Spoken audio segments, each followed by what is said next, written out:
I arrived at my own son's wedding, and when I gave my name, the staff looked at me with confusion. I wasn't on the list. I searched for Daniel among the guests, and when I asked him about it, he rolled his eyes and told me with contempt, "Did you really think you would be invited?" I smiled calmly, told him I understood perfectly and left. But in the middle of the ceremony, his phone began to ring non-stop. Before we continue, first let me thank you for watching Granny's Voice. Please subscribe and tell us where you're watching from in the comments. We might give you a shout out in our next video. Today's special shout out goes to Charlotte Johnson from Pleasant Valley, Missouri. Thank you for being part of our family. Now, let me tell you everything. My name is Margaret. I am 71 years old. And that day I understood that I had raised a monster. For decades, I dedicated myself completely to that boy. I adopted him when he was just 3 years old, an abandoned child I found crying in an orphanage. I gave him my last name, my home, my entire life. I worked double shifts to send him to the best private schools. I gave up my own dreams so that he could achieve his. When he graduated with his engineering degree, I cried with happiness, thinking it had all been worth it. But I never imagined that the same son I loved so dearly would cast me out like a stray dog on the most important day of his life. Ashley, his fiancée, had been the architect of it all. From the moment she appeared in our lives, she began to poison his mind against me. "Your mother is too clingy," she would tell him. "A woman her age should have her own life and not always be hovering over us." Daniel would listen to her and nod like a puppet. Little by little, the visits became less frequent, the calls colder, the excuses more elaborate. The first time Ashley disrespected me, Daniel said nothing. We were having dinner at my house when she commented that my food was too salty and that she didn't understand how Daniel could have grown up eating such garbage. I froze, waiting for my son to defend me, but he just kept eating as if nothing had happened. Then came the more subtle humiliations. "Margaret, don't you think that blouse is a bit too young for you?" Ashley would say with a fake smile. Or when I would arrive to visit him without calling first. "Oh, Margaret, I wish you had called ahead. We're busy planning our future." And Daniel always nodded, always supported her. But what hurt the most was when they announced their engagement. They organized a family dinner, and I was the last to find out. I arrived at Daniel's house expecting a normal dinner and found Ashley showing off a huge ring surrounded by her parents and siblings. "Surprise!" they all shouted. I forced a smile and congratulated them. But inside something broke. "Mom," Daniel told me that night, his tone different, colder, more distant. "Ashley and I have been talking about the wedding. We want something intimate, just close family." I nodded, thinking I was included in that category. How naive I was. The following weeks were an ordeal. Ashley was in charge of the preparations, and every time I asked something about the ceremony, she gave me vague answers. "We're still deciding," she'd say. "We'll let you know." But they never let me know anything. 3 days before the wedding, I called Daniel to ask what time I should arrive at the venue. There was a long silence on the other end of the line. "Mom," he finally said, "Ashley and I have decided that the wedding will be for only the closest family." I felt as if I had been stabbed. "But Daniel," I said with a trembling voice, "I am your mother." "I know," he replied. "But Ashley feels that, well, that you don't fit the image we want to project." I didn't fit their image. Those words echoed in my head for days. The woman who had sacrificed everything for him, who had worked to the point of exhaustion to give him a decent life, who had given up love and my own dreams, did not fit their image. But I decided to go anyway. I put on my best dress, the one I had bought, thinking of his wedding. I did my hair and took a taxi to the venue. I thought that maybe upon seeing me there, Daniel would have a change of heart, that he would remember everything we had been through together. All the nights I stayed awake when he was sick. All the sacrifices I made. I couldn't have been more wrong. When I arrived at the venue and gave my name at the reception, the staff checked the list once, twice, 3 times. "I'm sorry, but your name isn't on here," the receptionist told me with an uncomfortable smile. "There must be a mistake," I insisted. "I'm Daniel's mother." It was then that I saw him approaching, elegant in his tuxedo, with that smile I knew so well. "Mom, what are you doing here?" he asked me. But his tone wasn't one of surprise. It was one of annoyance. "Daniel, son, I came to your wedding," I told him. "My name isn't on the list, but it must be a mistake." He looked at me with a coldness I had never seen before. "It's not a mistake, Mom. I told you it was for close family only." "But I am your family," I pleaded. "I am your mother."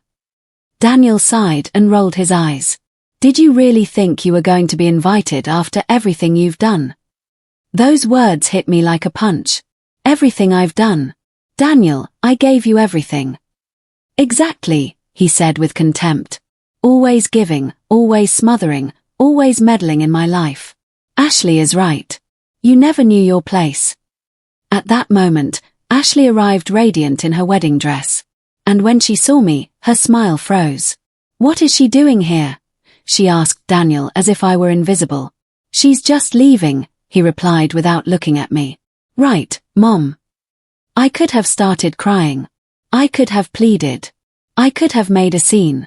But instead, I smiled. A calm, serene smile that unsettled them both. "I understand perfectly," I told them. "Have a beautiful wedding." And I left. But as I walked towards the exit, I took out my phone and dialed a number. "Robert," I said when he answered, "I think it's time to execute the plan we discussed." Robert had been my lawyer for over 20 years, the only one who knew all my secrets. "Are you sure, Margaret?" he asked me with a worried voice. "Once we do this, there's no going back." "Completely sure," I replied as I got into the taxi. "Daniel just showed me that I am worthless to him. It's time for him to learn what he's really going to lose." As the taxi drove away from the venue, my phone began to vibrate with messages. But they weren't from Daniel asking where I was or apologizing for what had happened. They were from Ashley, furious that I had shown up at her wedding. "How dare you show up without an invitation? You have no dignity," one of her messages read. "Daniel is upset with you. I hope you're happy for ruining our special day." Ruining their special day. That woman truly believed that my 5-minute presence had ruined anything. She had no idea what it really meant to ruin something, but she was about to learn very soon. I arrived home and for the first time in months, I felt strangely calm. For years, I had been walking on eggshells, trying not to bother Daniel, not to inconvenience Ashley, to be the perfect mother-in-law who doesn't meddle, but is always there when needed.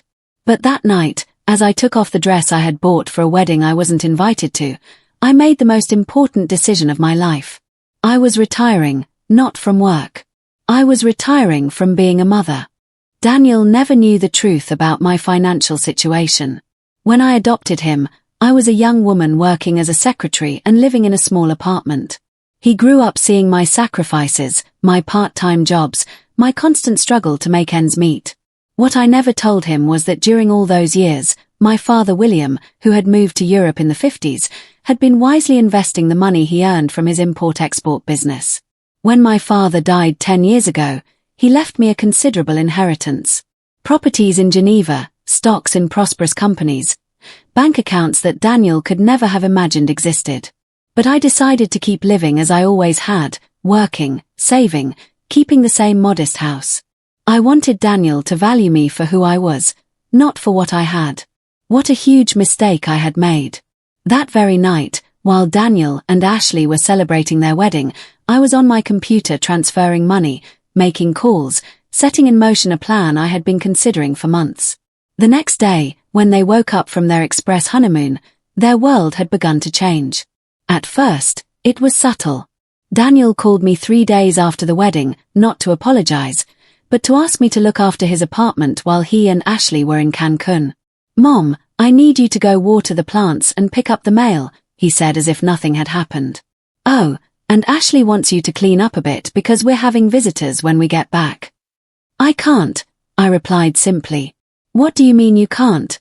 he asked, surprised. "I'm busy," I told him. "Find someone else."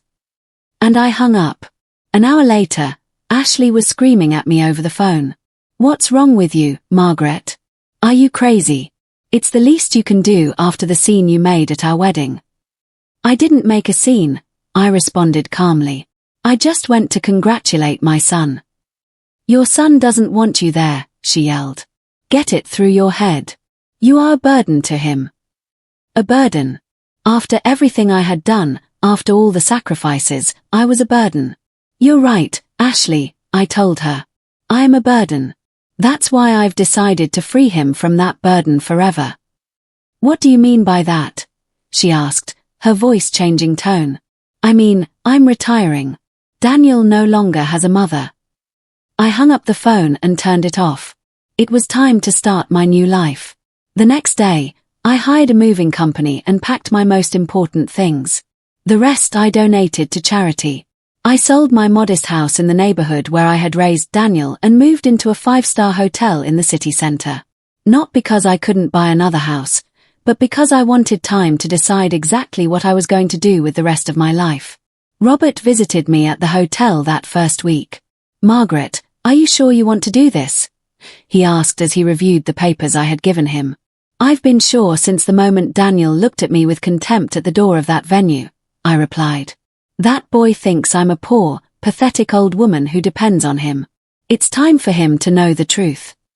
The papers Robert held in his hands were property transfer documents, bank statements, and something Daniel had never seen. The deed to the house he lived in. The house he thought he had bought with his mortgage was actually purchased by me. I had paid the down payment. I had co-signed the loan. I had been silently paying the mortgage for years so he could maintain his standard of living. But that wasn't all. The company where Daniel worked as an engineer also had a secret. The owner, Mr. Thompson, was a business partner of my father's from Europe. When Daniel graduated, I had spoken to Mr. Thompson to give my son a chance. Not only did he get him the job, but for years, he had been receiving reports on his performance. Daniel was a mediocre employee who had kept his job more because of my influence than his talent.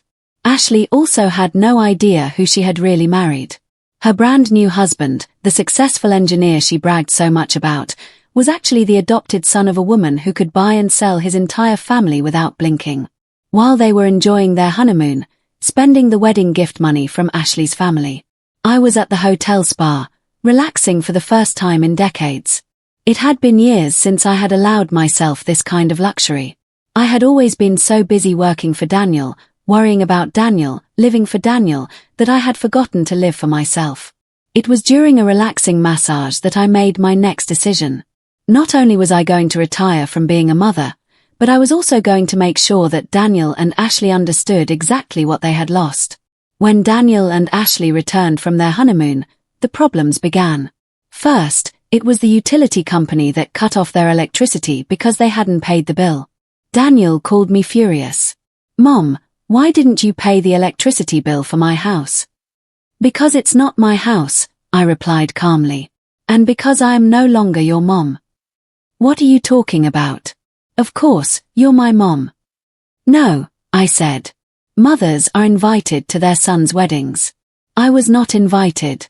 Therefore, I'm not your mother. Daniel was silent for a moment. Mom, don't be ridiculous. It was just a wedding. Exactly, I replied. Just a wedding.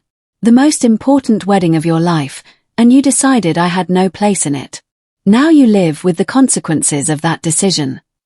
But you've always paid my utilities, he shouted. It's your obligation. My obligation. I repeated, feeling the anger rise in my chest. Daniel, for 28 years, I fulfilled obligations that were not mine. That's over. I hung up and dialed Mr. Thompson's number. Good morning, Mr. Thompson, I said. It's Margaret. I think it's time we talked about Daniel. Ah, Margaret, Mr. Thompson sighed. I figured you'd be calling soon. I heard about what happened at the wedding. That boy has no idea what you've done for him all these years. That's exactly why I'm calling, I said. I want you to see who Daniel really is as an employee without my influence. Mr. Thompson was quiet for a moment. Margaret, if I withdraw my protection, Daniel is going to have serious problems in the company. His work is mediocre. He's constantly late, and several clients have complained about his attitude. Then handle the situation as it should be handled, I replied. I will no longer intercede for him. Meanwhile, Ashley had begun to notice other changes. The credit card she used for her shopping sprees for clothes and beauty products had been cancelled. It was a card I had taken out years ago and had been paying silently so that Daniel could keep his girlfriend and later wife happy. When Ashley tried to use it at her favorite boutique, the saleswoman told her the card had been reported as cancelled for non-payment. Daniel, Ashley screamed that night. Your mother cancelled my credit card. Call her right now and tell her to reactivate it. Daniel called me in a rage. Mom, how can you be so petty? Ashley needs that card. Ashley can get her own card, I replied. Or you can get one for her with your credit. Oh, wait. You don't have any credit because you've never paid for anything yourself. You're a bitter old woman, he yelled at me. That's why nobody loves you. His words hurt. But this time, I didn't stay silent. Daniel, I said in a firm voice.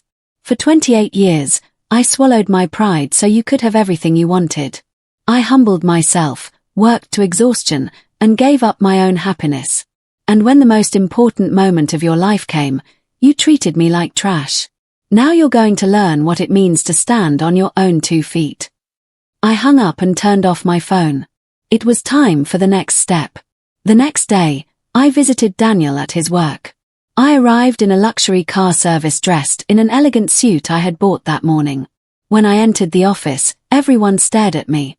Daniel came out of his cubicle with a surprised look on his face. Mom, what are you doing here? I came to talk to you, I said. Can we speak in private? We went to the conference room and I closed the door. Daniel, I said, I want you to know something. For all these years, Mr. Thompson has been very patient with you because he respects me. But that patience has run out. What are you talking about? He asked nervously. I'm talking about the fact that Mr. Thompson knows you're late, that your work is mediocre, that several clients have complained about you. The only thing that has kept you in this job has been my influence. Daniel turned pale. That's not true, is it? I took out my phone and dialed Mr. Thompson's number. Mr. Thompson, could you please come to the conference room? My son has some questions about his job performance. 5 minutes later, Mr. Thompson entered the room with a folder in his hands. Good morning, Daniel, he said in a serious voice. Your mother asked me to show you this. He opened the folder and took out several documents. These are the reports from your supervisors for the last 3 years. It says here you've been late 43 times. You've submitted projects with significant errors, and 3 major clients specifically requested that you not work on their accounts again. Daniel looked at the papers, unable to believe what he was seeing. But they never said anything to me. Because your mother asked me to be patient with you, Mr. Thompson continued. She has been quietly paying for your mistakes, apologizing to clients, even financially compensating the company for the losses you've caused. That's a lie, Daniel whispered. It's not a lie, I told him. For years, I've been cleaning up your messes because I thought one day you would become the man I wanted you to be. But I was wrong. You are already the man you are going to be, one who treats his mother like trash. Mr. Thompson closed the folder. Daniel, as a personal favor to your mother, I'm going to give you 2 weeks to find another job. After that, your employment here is terminated. He stood up and left, leaving us alone. Daniel looked at me with pleading eyes. Mom, please, you can't do this. Ashley is going to kill me if I lose my job. You should have thought of that before you kicked me out of your wedding, I replied. Now you're going to learn what it means to lose what you value most. I stood up to leave, but Daniel grabbed my arm. Wait, you can't do this. I'm your son. No, I said, pulling my arm away. My son would have defended his mother when his wife insulted her. My son would have invited me to his wedding. My son would have treated me with respect. You are not my son, Daniel. You are a stranger living in a house I paid for with a job I got for him. Married to a woman who despises him as much as he despises me. I walked out of the office and for the first time in years I felt completely free. That night Daniel arrived home completely shattered. Ashley was waiting for him with a glass of wine in her hand. ready to hear about his day. But when she saw his face, she knew something was wrong. "What's wrong with you?" she asked. "You look like you've seen a ghost." "Worse," Daniel replied, slumping onto the couch. "I saw my mother turn into my worst nightmare." He told her everything that had happened at the office. The performance reports, the threat of being fired, the revelation that Margaret had been paying for his mistakes for years. Ashley listened with growing horror. "Are you telling me your mother has been controlling your job this whole time?" "It wasn't control," Daniel mumbled. "It was protection." "It was manipulation," Ashley shouted. "That woman is a psychopath. First, she ruins our wedding, and now she wants to ruin your career." But for the first time, Daniel wasn't so sure his mother was the villain of the story. His entire life, Margaret had been there, solving his problems, paying his bills, opening doors he thought he had opened himself, and he had kicked her out of his wedding as if she were an intruder. "Ashley," he said slowly, "maybe we should apologize to her." "Apologize?" Ashley jumped to her feet. "Daniel, that woman is blackmailing you. She's manipulating you to make you feel guilty." "It's not blackmail," Daniel replied. "It's a consequence. I told her she didn't fit our image, and now she's showing us that we're the ones who don't fit in hers." Ashley couldn't believe what she was hearing. "I can't believe you're defending her after what she did to you today." "What she did to me?" Daniel looked at her with tired eyes. "Ashley, what she did was open my eyes. For years, I've been living a lie, believing I was successful on my own merit, when in reality, I was successful because of her sacrifice." That conversation was the beginning of the end for many things. Ashley could not accept that her successful husband was actually a mediocre man supported by his mother-in-law. She had bragged for months about Daniel's job, his abilities, his bright future. What was she going to tell her friends now? That she had married a failure. Meanwhile, I was in my hotel suite having room service for dinner and watching the news. My phone had been ringing all afternoon, but I kept it on silent. I knew it was Daniel and Ashley, probably desperate, probably furious, probably pleading, but I had learned something important. When someone shows you who they really are, you should believe them. The next morning, Robert came to visit me with more papers. "Margaret," he said, "I have the transfers ready. Are you sure you want to do this?" In my hands, I held the documents to transfer the ownership of Daniel's house to my name, cancel all the automatic payments I had been making for him, and withdraw my co-signature from all his loans. "Completely sure," I replied. "That boy wants independence. Well, he's going to get complete independence." I signed all the papers and Robert left to process the transfers. In 24 hours, Daniel was going to discover that the house he lived in was no longer his, that his credit cards had been cancelled, and that he had to start paying a rent he couldn't afford with the job he was about to lose. But I had a bigger plan. It wasn't enough for Daniel to learn his lesson. I also wanted Ashley to understand who she had messed with. That woman had spent months insulting me, looking down on me, treating me as if I were a bothersome and worthless old woman. It was time for her to learn what my real value was. That afternoon, I dressed in my best suit and took a taxi to the boutique where Ashley worked as a sales associate. It was an expensive store in the most exclusive mall in the city. The kind of place where she felt important because she attended to wealthy women. What Ashley didn't know was that I was wealthier than most of her clients. I entered the store like any other customer and started looking at the clothes. Ashley was helping another woman, but when she saw me, her face changed completely. "What are you doing here?" she asked in a hostile voice. "I came to buy clothes," I answered calmly. "Isn't this your job to help customers?" The other client looked at us, confused by Ashley's aggressive tone. "Do you know this lady?" she asked. "She's my mother-in-law," Ashley replied with contempt. "One who doesn't know her place." "Oh," I said smiling. "Then I do know my place. My place is that of a woman with money who wants to spend it. Are you going to help me or do I need to speak with your manager?" Ashley turned red with rage, but she couldn't make a scene in front of other customers. "What do you want?" she asked through gritted teeth. "I want to see that dress in the window," I said, pointing to the most expensive one in the store. "The $6,000 one." Ashley's eyes widened. $6,000. Are you deaf? Yes, $6,000. Do you think I can't afford it? Ashley went to get the dress, muttering insults under her breath. When she returned, she showed it to me with a look of annoyance. Here it is, she said. But I doubt you can afford it. I took out my platinum credit card and handed it to her. Charge it, I said. And while you process the payment, I want you to know something. Ashley took the card and walked to the cash register. When she swiped the card, the system not only approved the purchase, but also showed a credit limit that left her speechless. How? She started to say. How can a poor old woman like me have a card like this? I finished her sentence.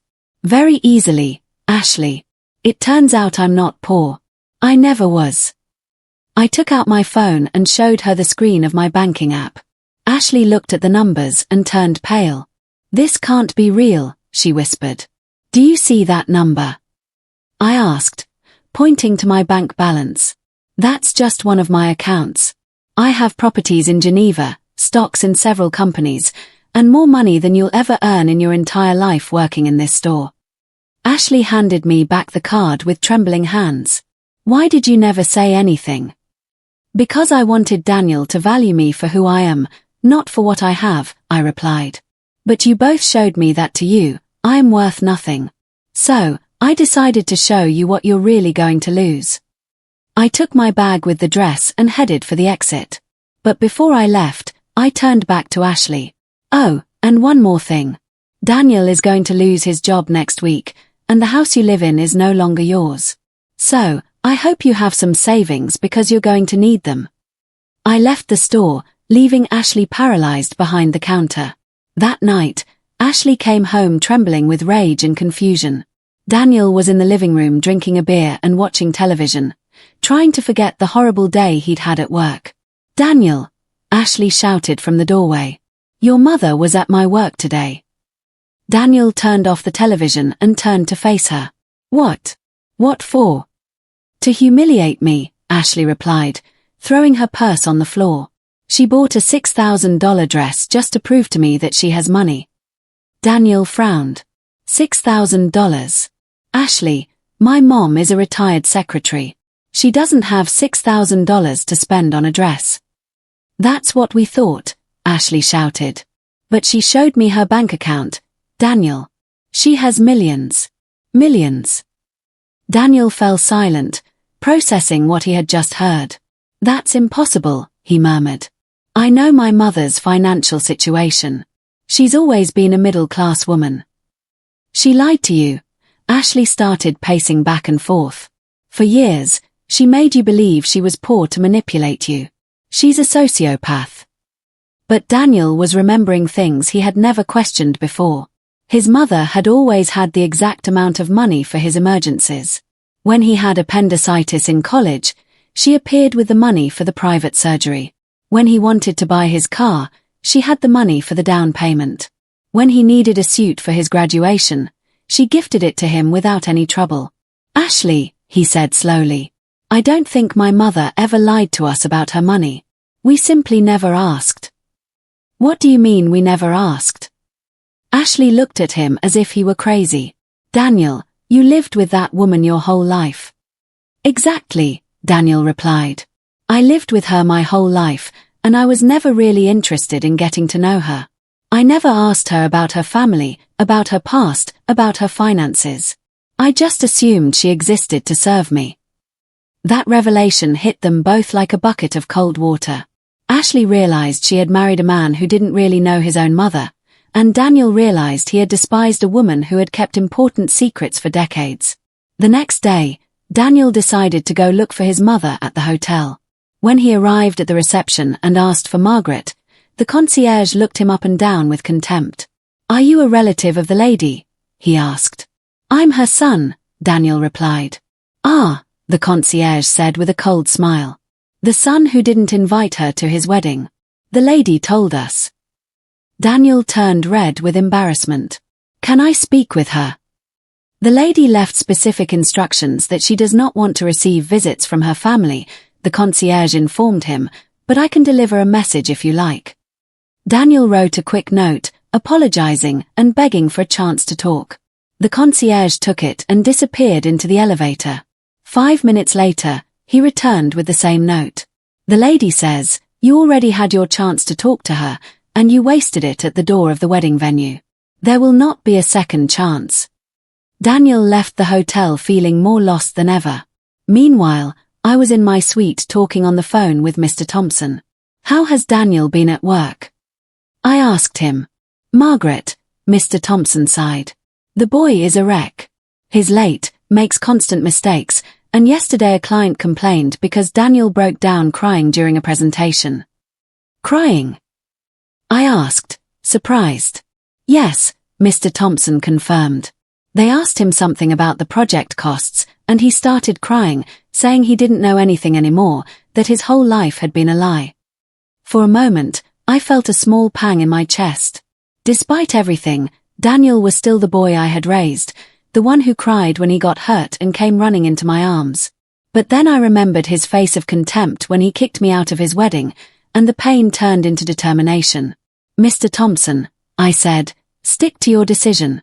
Daniel needs to learn that actions have consequences." That same week, Daniel and Ashley received the legal notice about the house. A lawyer arrived at their door with papers proving that the property had been fully transferred to my name and that they had 30 days to vacate or start paying a monthly rent of $3,000. Ashley read the documents and became hysterical. "This is impossible. The house is ours. We have the deed." "Apparently not," Daniel told her in a dull voice. "Apparently, my mother has been paying for this house for years, and I never knew." Ashley started screaming at him that he was useless. How could he not know his own mother owned his house? That she had married a failure? Her screams became so intense that the neighbors called the police for a domestic disturbance. When the officers arrived, they found Ashley breaking plates and furniture while Daniel was huddled in a corner crying. One of the police officers said to Ashley, "You need to calm down or we're going to have to arrest you for disturbing the peace." "You can't arrest me," Ashley screamed. "This is my house." According to these documents, the officer said, reviewing the legal papers, "This house belongs to a lady named Margaret." "Are you Margaret?" "She's my mother-in-law." "Then this is not your house," the officer concluded. "I suggest you resolve this matter in a civilized way or we will be forced to intervene." After the police left, Daniel and Ashley sat among the broken plates and overturned furniture. "What are we going to do?" Ashley whispered. "I don't know," Daniel replied. "I don't have a job. I don't have a house. I don't have any savings because I always thought my mother would be there to bail me out." "I hate that woman," Ashley screamed. "I hate her. She ruined our lives." "No," Daniel said in a broken voice. "We ruined our lives when we decided she didn't deserve our respect." It was the first time Daniel had admitted they were wrong. But Ashley wasn't ready to accept responsibility. In her mind, I was the villain who had destroyed her perfect marriage. What she didn't know was that her marriage had never been perfect. It had been an illusion built on my silent sacrifices. That night, Ashley made a decision that would change everything. If she couldn't get Daniel to win back his mother, then she would make his mother pay publicly for what she had done to them. She opened her social media account and began to write a post that would go viral for all the wrong reasons. Ashley wrote a post full of lies and manipulation. "My psycho mother-in-law kicked us out of our house after ruining our wedding," the post began.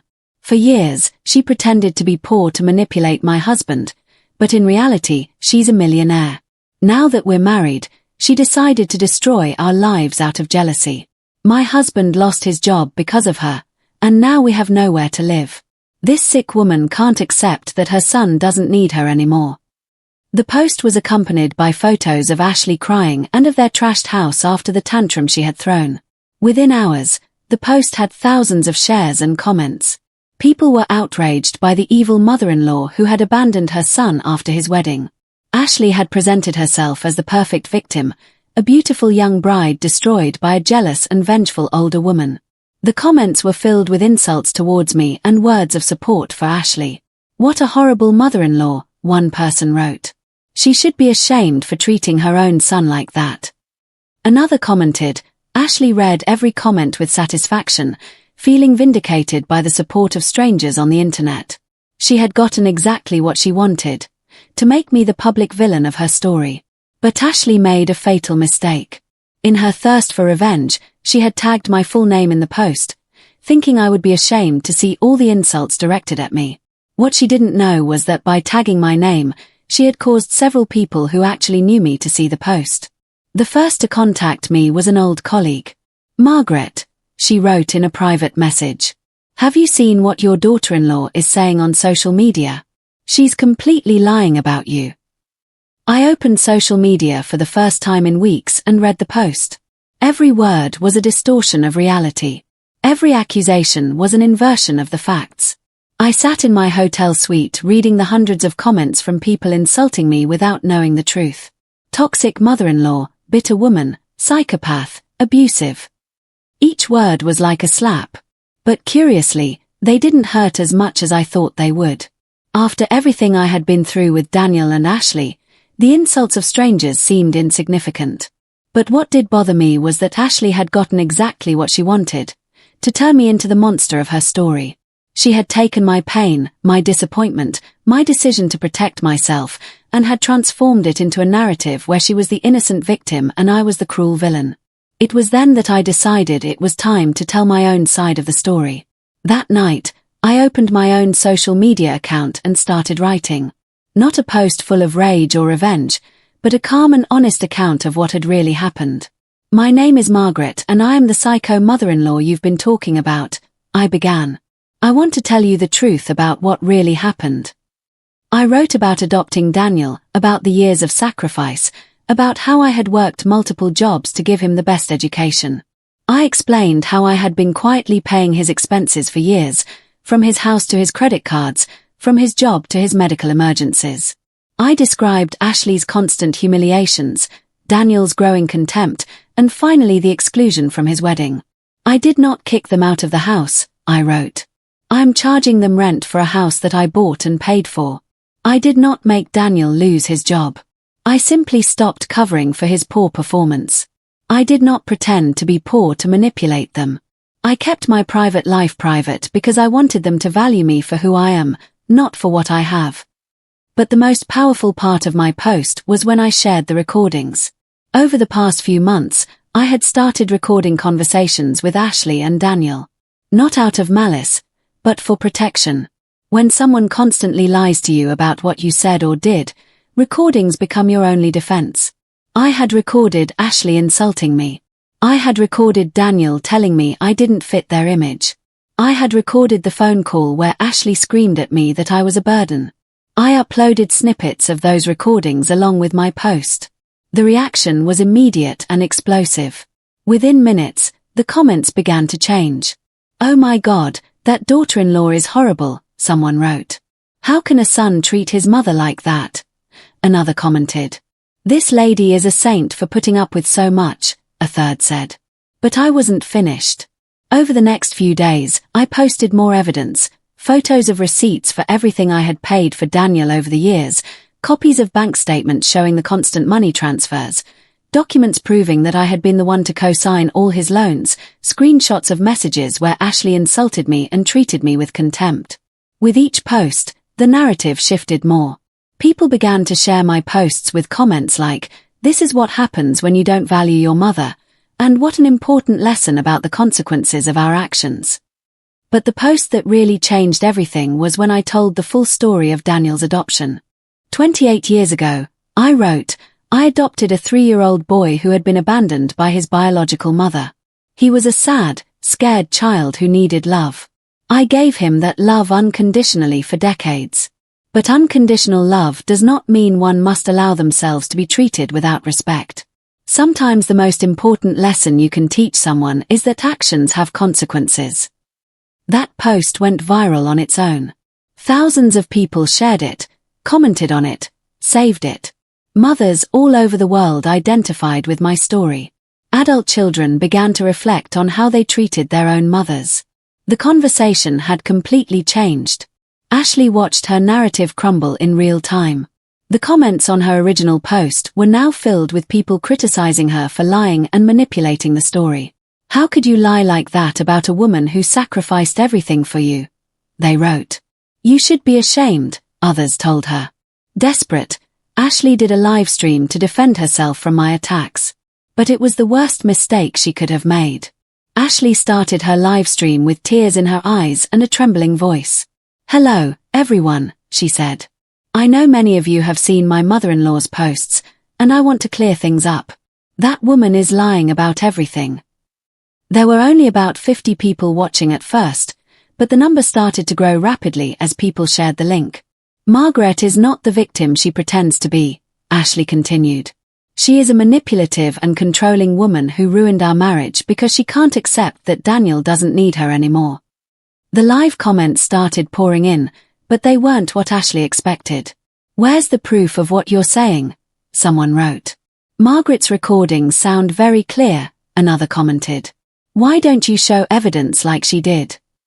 Ashley got nervous seeing that the comments were not supporting her as she had hoped. "She manipulated those recordings," Ashley shouted. "She edited them to make me look bad."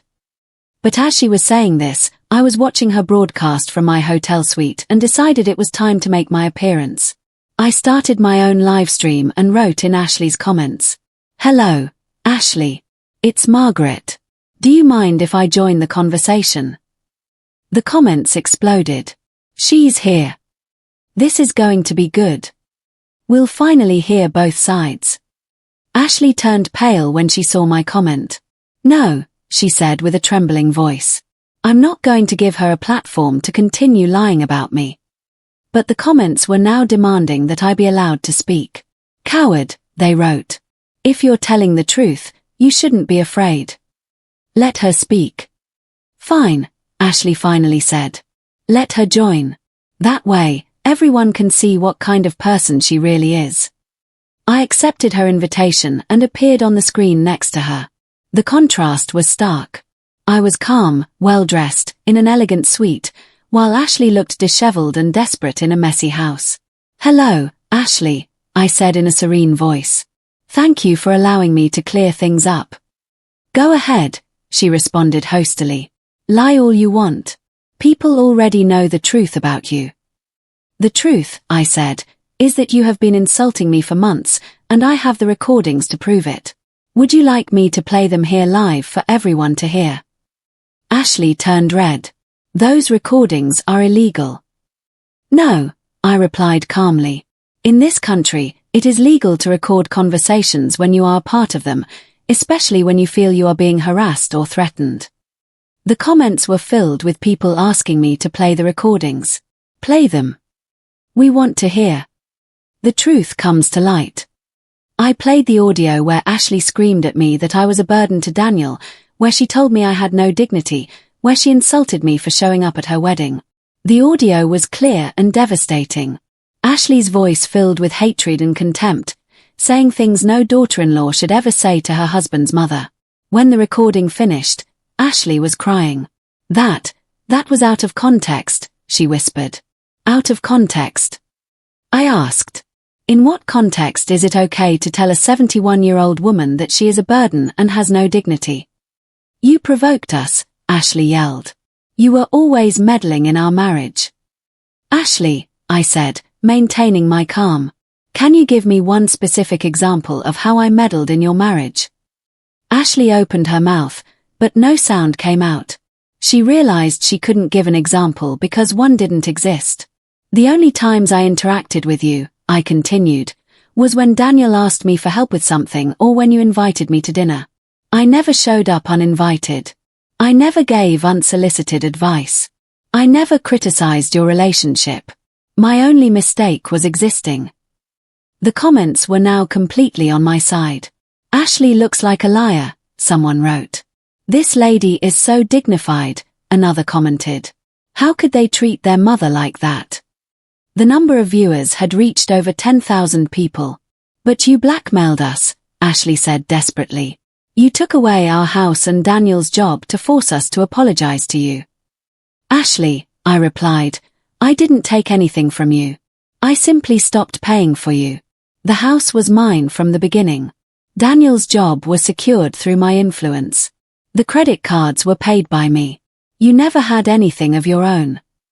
I took out the documents and showed them to the camera. These are the original deeds to the house, I said. As you can see, it was always in my name. These are the bank statements showing that I've been paying the mortgage for 5 years. These are the receipts for all the credit cards I've paid for Daniel. Ashley had no more arguments. But we were family, she said in a broken voice. Family, I repeated. Families invite each other to weddings, Ashley. Families treat each other with respect. You showed me that to you. I was not family. I was an unpaid employee. Daniel, I said, addressing the camera because I knew he would be watching. For 28 years, I was your mother. I changed your diapers when you were a baby. I took you to the doctor when you were sick. I worked extra hours to pay for your college. I defended you when you got into trouble. But when the time came for you to defend me, you chose to humiliate me. That choice has consequences. Ashley tried to interrupt, but I cut her off.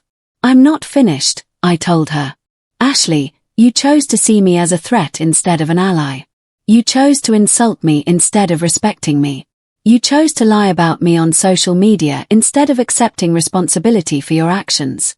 Now you will live with the consequences of those choices. The comments were exploding with support for me. What a strong woman. Ashley should be ashamed. Poetic justice. The number of viewers had reached 15,000 and was still growing. Do you know what the saddest part of all this is? I asked Ashley. That I really wanted to love you. When Daniel told me he had a girlfriend, I was thrilled. I thought I was finally going to have a daughter. I prepared special dinners for you. I bought you gifts. I tried to include you in all our family traditions. But you chose to see me as your enemy from day one. Ashley was crying openly now. I didn't know. Of course you knew, I replied. You knew exactly what you were doing, and now everyone else knows, too. I ended the broadcast, leaving Ashley crying alone on the screen. Within minutes, clips of our conversation were circulating all over social media. I had publicly destroyed her, not with lies or manipulation, but simply by telling the truth. The live stream went viral within hours. The most shocking clips were shared millions of times with titles like "Mother-in-law destroys lying daughter-in-law with facts" and "The most elegant revenge in history." Ashley had been completely exposed as a manipulative liar, while I had emerged as a dignified woman who had simply defended herself with the truth. The consequences for Ashley and Daniel were immediate and devastating. The boutique where Ashley worked fired her the next day. We can't have employees who generate this kind of controversy, her manager explained. Our clientele are elegant ladies who now see you as a contentious person. Ashley tried to explain that it had all been a misunderstanding, but it was too late. The video of her insulting me had been seen by millions of people, including the wealthy clients of the store. Daniel, for his part, arrived at work to find a termination letter on his desk. Mr. Thompson had given him a 2-week grace period, but after the public exposure, he couldn't keep him on, even out of respect for me. Daniel, Mr. Thompson told him when they met in his office. After what happened last night, several clients have called to say they don't want to work with someone who treats his mother that way. I'm sorry, but your employment here ends today. But social media wasn't done with them. Users began to investigate more about their lives, discovering inconsistencies in the stories Ashley had told. Someone found old posts where Ashley bragged about the expensive gifts Daniel gave her, gifts they now knew I had paid for. Others discovered that the couple had been living a lifestyle far beyond their actual means. The hashtag #TeamMargaret started trending worldwide. Women of all ages shared their own stories about ungrateful children or problematic daughters-in-law. Mothers who had been excluded from weddings, mothers-in-law who had been treated with contempt. Women who had sacrificed everything for their families only to be abandoned when they were no longer useful. My story had struck a very sensitive chord with millions of people. Meanwhile, I was in my hotel suite watching everything unfold with a mixture of satisfaction and sadness. I had gotten justice. I had cleared my name. I had made my point. But I had also lost my son forever. The relationship between Daniel and me was broken in a way that could probably never be repaired. Robert came to visit me that afternoon with more legal papers. "Margaret," he said, "Daniel and Ashley have been trying to contact me. They want to negotiate." "Negotiate what?" I asked. "They want you to give them back the house and drop the legal claims you have against them for defamation. In return, they promise to apologize publicly and stay out of your life forever." I laughed bitterly. They want to negotiate now after calling me a psychopath and a liar in front of millions of people. "They're desperate," Robert explained. "They have no job, no house, no money. Ashley is receiving death threats on social media, and Daniel is having panic attacks." "Panic attacks?" I asked, feeling a pang of concern despite everything. "Yes," Robert confirmed. "Apparently, he can't leave the house without people recognizing him and confronting him about how he treated you. Yesterday, an elderly lady slapped him in the supermarket, shouting that he was a disgrace as a son." For a moment, I felt something akin to compassion. After all, Daniel was still the boy I had raised, the one I had comforted during nightmares, and celebrated his first steps. But then I remembered his disgusted face when he kicked me out of his wedding, and the compassion vanished. "Consequences of their actions," I murmured. "They chose this path." "What do you want me to tell them?" Robert asked. "Tell them the house is mine and will remain mine. If they want to continue living there, they can pay the full rent of $3,000 a month. If they can't afford it, they have to move out. As for the defamation lawsuits, those will proceed until I receive a full public apology and compensation for the damage to my reputation." Robert left and I was alone with my thoughts. The truth was, I no longer needed the rent money or the legal compensation. I had more money than I could spend in several lifetimes. But I needed Daniel and Ashley to understand that actions have a price, that you can't treat people like trash and expect no consequences. That night, Daniel finally managed to get through to me.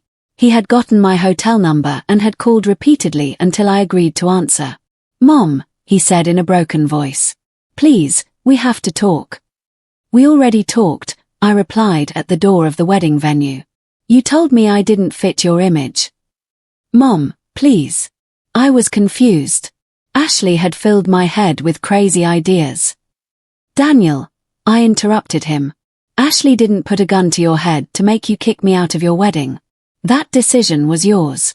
Ashley didn't force you to treat me with contempt for months. Those were your decisions." "But I didn't know you had money," he said desperately. "If I had known, I would never have treated you like that." Those words were like a stab to the heart. "Do you hear what you're saying, Daniel? You're telling me you would have treated me better if you had known I had money. What about treating me well because I'm your mother? What about respecting me because I sacrificed my life for you?" Daniel fell silent, finally understanding the magnitude of what he had revealed. I didn't mean that." "Yes, you did," I replied. "And that is exactly why our relationship is over. Because for you, my value as a person was determined by what I could do for you, not by who I am." "What do I have to do for you to forgive me?" he asked, crying. "Nothing," I answered sadly. "There is nothing you can do, Daniel. Because forgiveness is given to people who make mistakes, not to those who reveal their true character. You showed me who you really are when you thought you were safe to despise me. Now you have to live with being that person." I hung up the phone and for the first time since this whole situation began, I cried. Not for the loss of money or the house or status, but for the loss of the son I thought I had raised, who had never really existed. 6 months later, my life had completely changed. I had moved into a beautiful apartment in Geneva near the properties I had inherited from my father William. Europe welcomed me with open arms. A continent where no one knew my viral story. Where I could walk the streets without being recognized. Where I could start over at 71. Robert managed my legal affairs from the States. Daniel and Ashley had finally lost the house, unable to pay the $3,000 rent. They had moved into a small apartment in a modest neighborhood, a far cry from the life of fake luxury they had been living. Daniel had found a job as a technician in a small company, earning a fraction of what he used to. Ashley was working in a call center, the only place that would hire her after her reputation was destroyed on social media. The defamation lawsuit had succeeded. The judge had ruled in my favor, ordering Ashley to pay considerable compensation and issue a formal public apology. The apology had been brief and clearly forced, but legally sufficient. I apologized to Margaret for the false statements I made about her on social media. I acknowledged that my claims were incorrect and caused damage to her reputation. I deeply regret my behavior. I had donated the compensation money entirely to organizations that helped single mothers and adoptive families. I didn't need their money, but they needed to learn that lying publicly about someone has a real cost. During these months, I had received thousands of messages from women all over the world. Mothers who had been inspired by my story to set boundaries with abusive children. Mothers-in-law who had found the courage to stand up to disrespectful daughters-in-law. Older women who had decided to stop living for others and start living for themselves. One of the letters that had touched me the most was from a woman named Maria from Colombia. "Mrs. Margaret," she wrote, "your story saved my life. For 15 years, I swallowed the contempt of my son and daughter-in-law, believing it was my duty as a mother to endure everything for love. After seeing your story, I realized that love does not mean allowing abuse. Thank you for teaching me that mothers deserve respect, too." I had started writing a book about my experience, not for revenge or to make more money, but because I realized my story had touched on something universal. Millions of women had seen themselves reflected in my experiences, and I thought that maybe my full story could help other people recognize and escape toxic relationships. The book would be called "I Retired from Motherhood," and it would be dedicated to all the women who had sacrificed their identity for love and who needed to remember that they deserved to be treated with dignity. Daniel had tried to contact me several times during these months. Letters sent through Robert, messages through mutual acquaintances. He had even traveled to Geneva once to look for me. But I had remained firm in my decision. I had closed that door forever. The last letter I received from him had been particularly painful. "Mom," he wrote, "I know I don't deserve your forgiveness, but I want you to know that I realize everything I did wrong. Ashley and I divorced. She could never get over the public humiliation and ended up blaming me for everything. Now I'm alone and I understand what I lost. I didn't just lose a mother. I lost the only person who truly loved me unconditionally. I know it's too late, but I wanted you to know that I regret every cruel word, every moment of contempt, for kicking you out of my wedding. I'm not asking you to forgive me, just for you to know that I understand you were the best mother anyone could have, and I was too stupid to value you." I read that letter several times, feeling a mixture of sadness and relief. Sadness because it was clear that Daniel had finally understood the magnitude of what he had lost, but also relief because his understanding validated my decisions. I hadn't been cruel or vengeful. I had simply defended my dignity and established appropriate consequences for abuse. In my new life in Geneva, I had found a peace I hadn't felt in decades. I had time to read, to travel, to make new friends with people who valued me for who I was. I had started taking painting classes, something I had always wanted to do but never had time for because I was too busy living for Daniel. I had also started volunteering with an organization that helped older women who had been abandoned by their families. My story gave them hope, showed them that it was possible to rebuild a life after family rejection. That self-worth was more valuable than maintaining toxic relationships. One afternoon, while strolling through a park, I reflected on the entire journey I had taken from adopting a 3-year-old boy to the decision to retire from motherhood at 71. It had been a long and painful journey, but also a liberating one. I did not regret adopting Daniel. I had given him love, education, opportunities he wouldn't have had otherwise. I did not regret the sacrifices I had made during his childhood and adolescence because those were acts of genuine love for a child who needed them. But I also did not regret walking away when he became an adult who treated me with contempt. I had learned a fundamental lesson. Unconditional love does not mean accepting unconditional abuse. There was a difference between loving someone and allowing them to destroy you in the name of that love. My phone vibrated with a message from Robert. "Margaret," he wrote, "Daniel contacted me again. He says he's in therapy and that he understands everything he did wrong. He's asking if there's any chance of reconciliation. I read the message and smiled sadly. Tell him I'm glad to know he's working on himself, but some doors, once closed, do not reopen. I wish him the best in his new life. It was the truth. I wished Daniel the best, but no longer from the position of his mother. That woman, the one who had lived for him for decades, no longer existed. In her place, a new woman had been born, Margaret, a 71-year-old woman who had learned that it is never too late to choose dignity over convenience, self-respect over toxic love. As the sun set over Geneva, I thought of the phrase that had become my mantra: I don't regret adopting him. I only regret not understanding sooner that kindness should never be practiced at the cost of self-destruction. I had finished my career as a mother, but I had begun my life as a free woman. And that, I discovered, was the best revenge of all: to live well, to live in peace, to finally live for myself.